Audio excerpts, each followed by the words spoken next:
Dans notre vie professionnelle, nous portons souvent des masques. Des comportements qui semblent saboteurs, mais qui sont en réalité des messagers.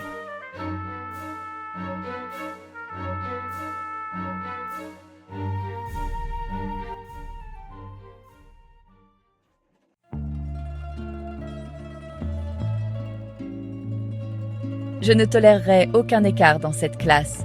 Les règles sont là pour être suivies. Prenons Marie, une enseignante qui apparaît rigide et inflexible. Sa voix est ferme, son regard sévère. Mais que se cache-t-il derrière cette façade? Marie lutte contre une peur profonde, celle de perdre le contrôle, de ne pas être à la hauteur.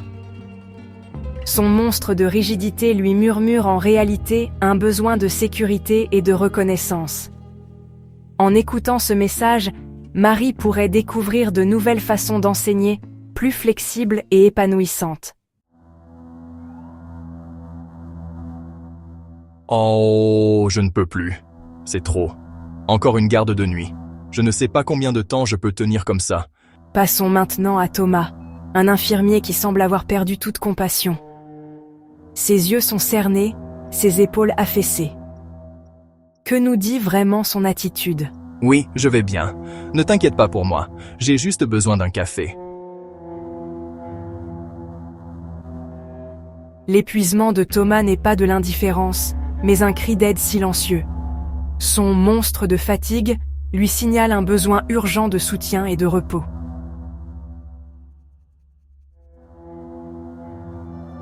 En reconnaissant ce message, Thomas pourrait retrouver son énergie et sa vocation première.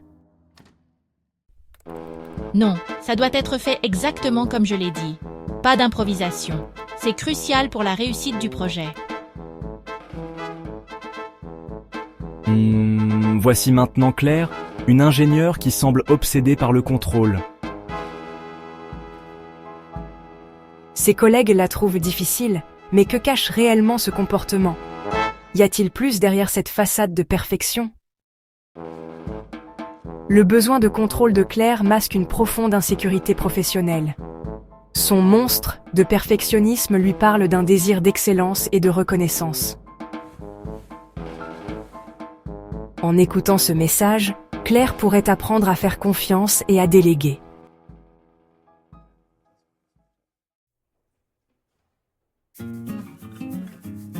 Je suis là pour travailler, pas pour socialiser. Restons professionnels. Enfin, rencontrons Paul, un agent administratif qui semble froid et distant. Son bureau est impeccable, son visage impassible. Mais que se passe-t-il vraiment en lui? La froideur de Paul est une armure qui protège sa vulnérabilité émotionnelle.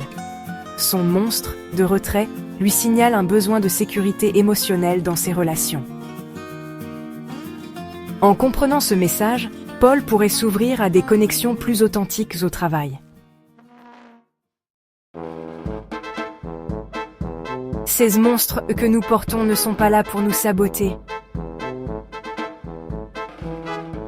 Ils sont des messagers, porteurs de vérités émotionnelles cachées.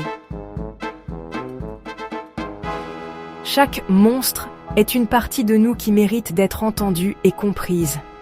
Avec compassion et curiosité, nous pouvons accueillir ces messagers.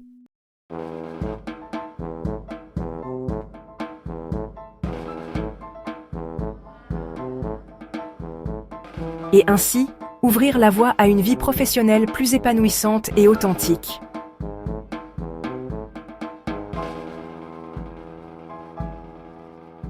Alors, la prochaine fois que votre monstre se manifestera,